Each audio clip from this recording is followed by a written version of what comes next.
What's going on, you guys? Frost here and I'm back with another guide. This time I'll be telling you guys how I play Lee Sin jungle. If you find this guide helpful in any way, please do remember to click that like button, as this will help me get this guide out there to more people. Also, if anything changes in this guide, then there will be an update in the description. The following subjects will be mentioned in this guide: champion description, abilities, leveling order, runes, masteries, the item build, and the jungle strategy. If you want to go to a specific subject, you can click on it right now.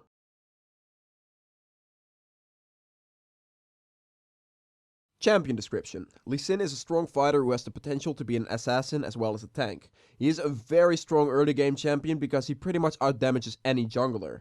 If you can scale this early game power through the game, Lee Sin will be strong the entire game through. Yes, the entire game. Some people think that Lee Sin falls off late game. This is not true. Lee Sin is actually very strong late game. If you can land your skills effectively, he will do a lot. The main downside about Lee Sin is he has a really high skill cap, meaning that he's very hard to play.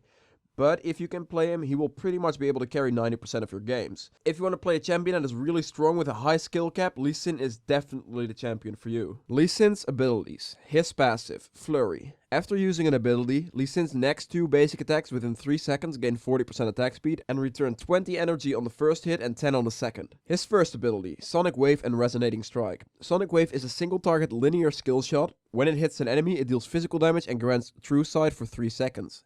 Recasting this ability after you hit the skill will make you go into Resonating Strike. This will make you dash to a target you hit with the skill shot and deal physical damage plus 8% of the target's missing health. So the lower the HP on your target, the more damage it will do. This skill can be used for several things, as a gap closer to either get to your jungle camp faster or to get behind your enemy to kick them back. You can also use this skill as an execute when you combine it with your fourth ability, since it will burst the enemy down and put him to lower health. His second ability, Safeguard and Iron Will. Safeguard allows Lee Sin to dash to a target ally. This can either be a champion, ward, or allied minion. If it's used to jump to a champion or on yourself, it will give you a shield that will last for 2 seconds and the cooldown will be halved.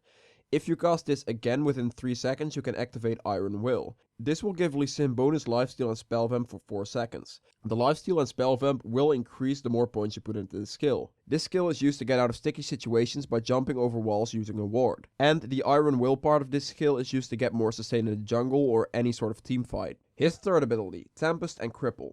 Tempest. Lee Sin smashes the ground, dealing magic damage that scales off of AD to all nearby enemies, granting True Sight of them for 4 seconds.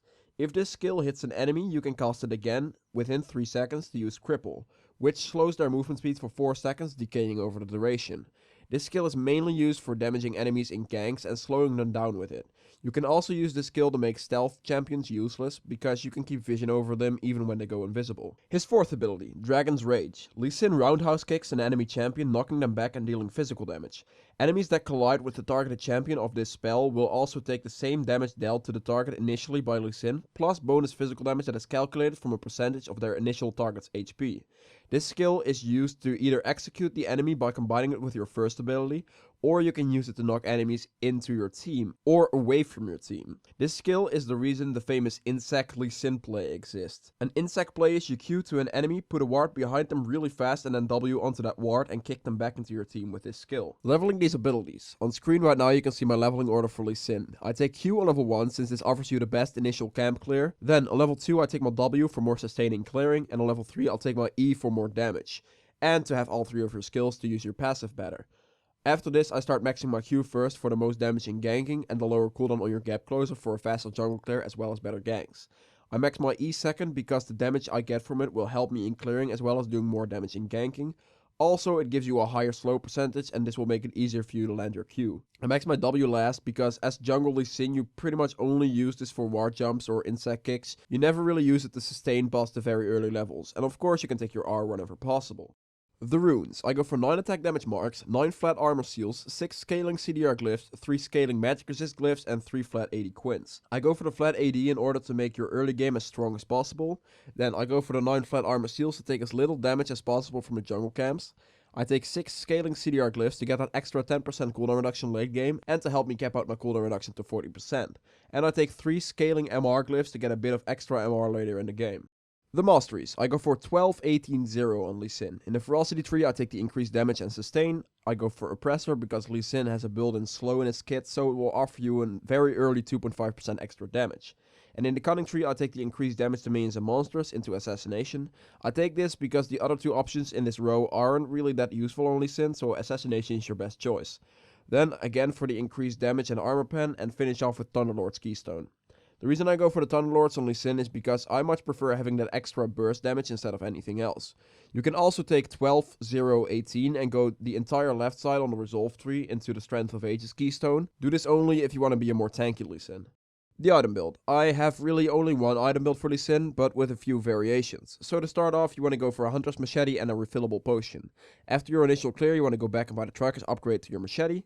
I get this because it has built-in wards, and this means you don't have to get a side stone or keep your warding trinket for the ward jumps. At this stage, you want to finish your Tracker's Knife off into a Warrior's enchant. This is simply the best enchant to get on Lee Sin, and really your only option. After this, I personally prefer going for Ninja Tabis, simply because these are the best boots in the game for tank stats.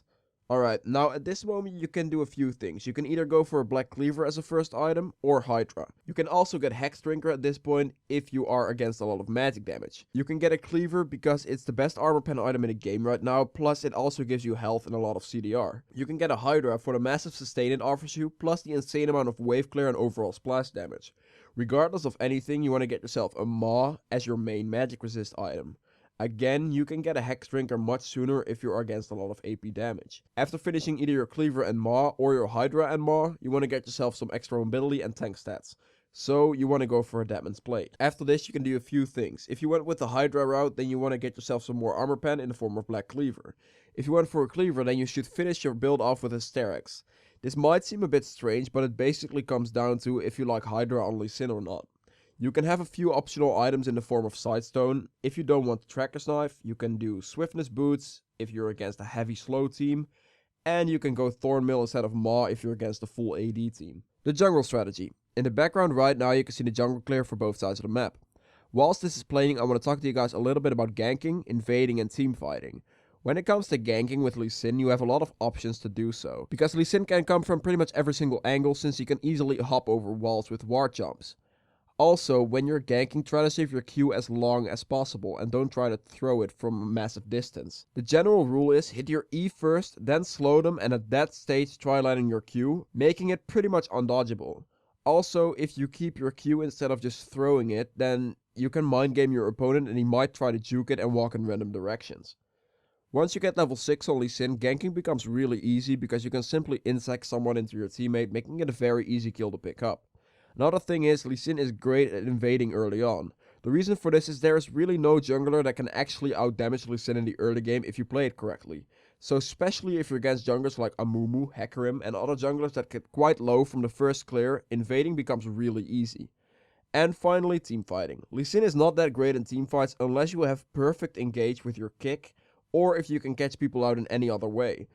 It requires a lot of skill to make Lee Sin effective in teamfights. This is the reason people say that Lee Sin falls off late game, because it's really difficult to actually win a teamfight with him. Other than saying go for the enemy carries and just practice your insect kicks, I cannot really tell you much. Thank you guys so much for watching. If you've enjoyed it or learned anything from it, please do remember to click that like button right below this video, as this helps me get this video out there. If you would like to see more guides like this, hit that subscribe button and I'll see you guys next time. Bye!